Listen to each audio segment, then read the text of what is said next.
చర్చిలో వివాహం జరగడానికి వారి కుటుంబం ద్వారా అప్పుడు నాకు వారు పరిచయం అయ్యారు.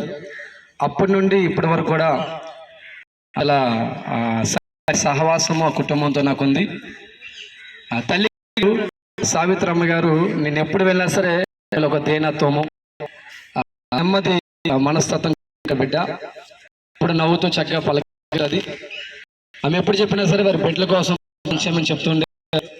వారి బిడ్డల మరి దైవ భక్తిలో మంచి మార్గంలో తల్లి పెంచడానికి దేవుడు ఆమెని ఒక మంచి సాధనంగా వాడుకున్నారు. సుగంధ తైలముల కంటే ఒక మంచి పేరు మేలు, ఒక జన్మదినం కంటే మరణదినం మేలు అనే మాట ప్రకారంగా ఆమె జీవించిన కాలంలో ఒక మంచి పేరు కలిగి ఆ కుటుంబానికి మంచి తల్లిగా, కుటుంబానికి మంచి అత్తగా, మరి ఒక నానమ్మగా, అమ్మమ్మగా ఒక మంచి స్థానాన్ని కలిగి ఆమె ఈ లోకంలో జీవించినటువంటి మంచి బిడ్డగా ఆమె సాక్ష్యం పలకగలను. గడిచిన కాలంలో ఆమె తలకు గాయం తగిలినప్పుడు కూడా ప్రమాద పరిస్థితులు ఎప్పుడో ఆమె లోకాన్ని విడిచి వెళ్ళిపోవాలి, కానీ దేవుడు ఆమె పట్ల కృప చూపించి అనేక సంవత్సరాల ఆయుష్ను దేవుడు పొడిగించారు. గడిచిన కాలంలో కూడా ఆమె భయంకరమైన ప్రమాదకు గురైనప్పుడు సంఘ ప్రార్థన, కుటుంబ ప్రార్థన ప్రభు ఆలకించి అనేక దినాలు కుటుంబంతో, సంఘముతో ఆత్మ సంబంధంగా మరలా ఆమె ఎదగడానికి దేవుడు ఆమెని ఆయుష్నిచ్చి దేవుడు వాడుకున్నారు. ఆమె దినములు గడిచాయి. దేవుడు పిలుపు అందుకొని ఆమె దేవుడి రాజ్యానికి వెళ్ళింది. మనం అనుకుంటాం ఈ లోకాన్ని విడిచి వెళ్ళిపోయింది అని మనం బాధపడుతుంటాం, కానీ ఆమె ప్రభు దగ్గర ఉంది అనేటువంటి నిరీక్షణ మీరు కలిగి ఉండాలి.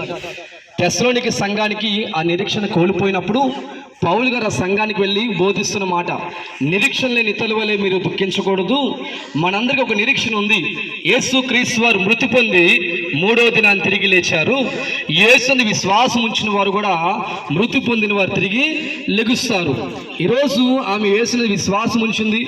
మరి సావిత్రమ్మ గారు మన నుంచి దూరం అయిపోవచ్చు, కానీ ఆమె దేవుని రాకడలో యేసు క్రీస్తు వారు ఏ విధంగా మృతి పొంది 3వ దినాన్ని పునరుద్ధరణ లేచారో, యేసుని విశ్వాసం ఉంచిన వారు కూడా మరణంతో జీవితం ముగింపు కాదు, మరణంతో ఒక జీవితం అనేది ఉంది.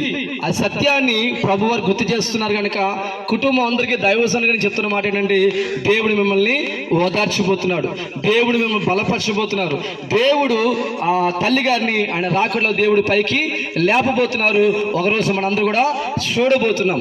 బైబిల్ గ్రంథంలో యెషయా గ్రంథం 66వ అధ్యాయం 13వ వచనంలో, ఒకని తల్లి వారిని ఆదరించినట్లుగా నేను మిమ్మల్ని ఆదరిస్తాను, యెరూషలేములో మీకు ఆదరణ దొరుకును. యెరూషలేము అనగా దేవుని మందిరము, దేవుడి సన్నిధి. కనుక దేవుని సంగమా, కుటుంబాన్ని చెప్తున్నమాట, దేవుడి తల్లి వల్లే మిమ్మల్ని ఆదరించబోతున్నారు. దేవుని సంఘముతో ఆత్మీయ అనుభవంలో మీరు అంటుకట్టి ఫలించాలని కోరుకుంటూ, దేవుడి కృప మీకు తోడని కోరుకుంటూ, కుటుంబానికి, ఆ సంఘానికి నా తరపున, కుటుంబం తరపున మీకు దేవుని యొక్క ఆదరణ తెలియజేస్తున్నాను. దేవుడు మనందరినీ బలపరిచి సావిత్రమ్మ గారిని దేవుడు తన రాజ్యంలో చేర్చుకును గాక. ఆమేన్.